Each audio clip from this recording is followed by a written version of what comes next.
Hello and welcome back to another Lost in the World Lost Ark video. Today I'm going to be passing on my thoughts about the Clown Raid. It's been out for about 4 weeks now. I'm up to about 16 completions over 4 characters, and I just really wanted to let people know what my thoughts were, what I think of it, the positive, the negatives, the good, the bad, and the ugly, and really what my hopes are for future raids. Overall, I think it's a great raid. It's got some minor clarity issues, which I'll touch on later down the line, but really it's so satisfying to complete, and especially when you get a perfect raid, it just feels like a really good little gaming moment when you get that done. Anyway, let's break down the gates, let's break down what I liked, what I didn't like, and let me know your thoughts in the comments below. How long did the first clear take you? That's what I want to know. Alright, let's get into it. First and foremost, the Clown Raid is a really rewarding raid.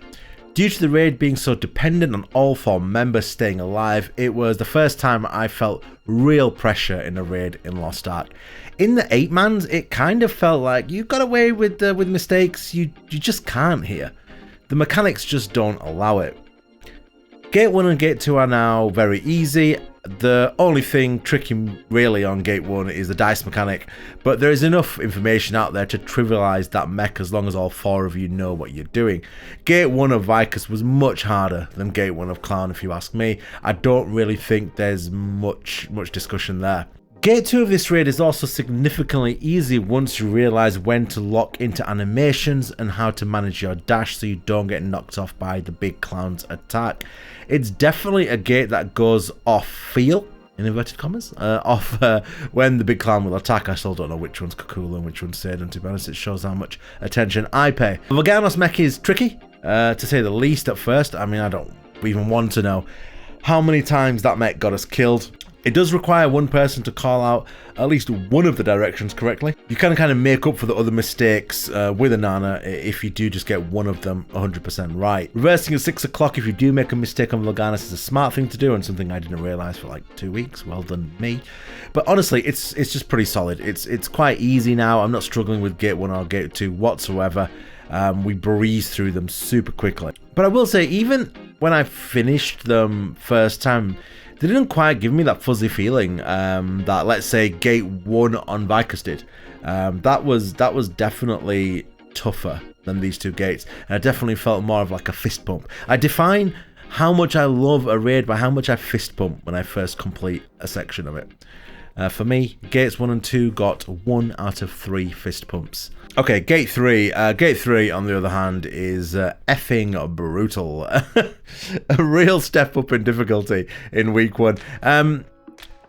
It's not just really just a step up for the raid, it's a real step up for general game difficulty. And there's a reason for that. I read that the designer for this raid was a different lead raid design than for Valten and Vicus, and actually he made a point of having multiple mechanics going on at the same time to increase difficulty. And at first I was like, I don't know how I feel about this, but now I love it because it really does mean that every week Clown Gate 3 is a bit of a challenge. It's not difficult anymore, but it's still a challenge, if you get what I'm saying. So there are some issues with it. I'm going to touch on them after the praise, but let's get into that praise first. I loved Gate 3 for the simple reason of the overlapping design mechanic. As I said before, new raid design, I love it. It means you have to focus. I mean, let's be honest, when you're doing Valten and Vicus now, you kind of have Netflix on the side and you're just kind of watching that and killing the boss. You can't do that in Gate 3. In Gate 3, you need to concentrate, you know, and that's good. That's a good thing. The first week was indeed brutal, so tough that at times, honestly, I wasn't sure if I was good enough to do this. But as you play the raid more and more, it really begins to come together. The gate will no doubt act as a bit of a filter for players who prefer their gaming to be a certain intensity. We all have different levels of stress we're willing to take in games. It's why games like Dark Souls or Elden Ring, Bloodborne, whatever, they can be loved or they can be completely dismissed by players, and that's totally fine. I particularly enjoyed the Mario mechanic, mostly because one of my first ever video games was Super Mario World on the Super Nintendo. So yes, not only do I love the mech, I'm really good at it as well. So that's nice that I'm good at something in this game. I always offer to do Mario 3 and 4 just because majority of the community do not offer to do Mario 3 and 4. So it just makes completing and finding groups easier. By the way, go practice Mario 3 and 4. It's so easy, honest. It will not take you long at all. Special shout out to the bingo phase. Does anybody else love the bingo phase as much as I do? I absolutely bloody love the bingo phase. It's such a butt clench phase where you are so close to the end and you're just so scared of wiping because it takes you all the way back to the beginning. I have seen some great, including my own, if I'm going to get to boast a little bit, I've seen some great one-man clutch bingos, and I do wish Lost Ark had a few more one-man clutch scenarios just for the hashtag shorts. Talking of hashtag shorts, why don't you subscribe to my channel so you can watch my shorts, my videos, and my content? That'd be great. Just smash one of those random buttons below, and not the dislike one though. Cheers. On to the main criticisms of Gate 3, and that is clarity.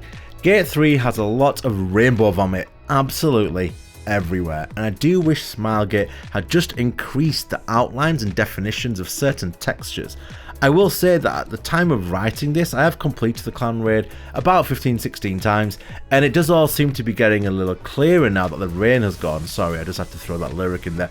No, but it is all getting clearer now, but it still isn't the best.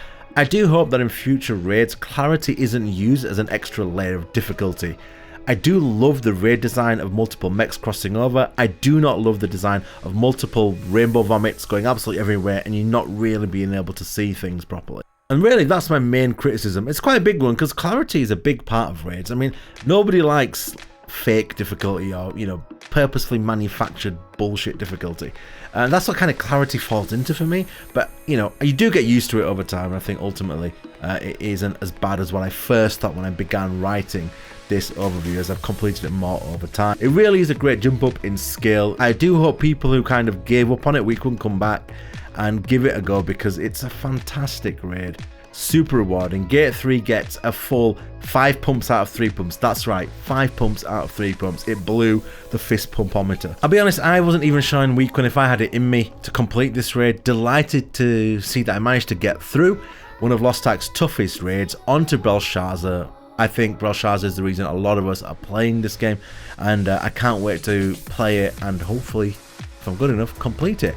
I will have more thoughts on the state of Lost Ark coming soon. A bunch of reviews from Plague's Tale Requiem Innocence to God of War Ragnarok, as well as all the releases in the lead up to Christmas. Yeah, so please subscribe, like, it helps me out a ton. I do this for fun, and that rhymed, and I'm a poet and I didn't know it. Take care, smash the buttons down below. Thank you so much for listening. Yeah, and peace out.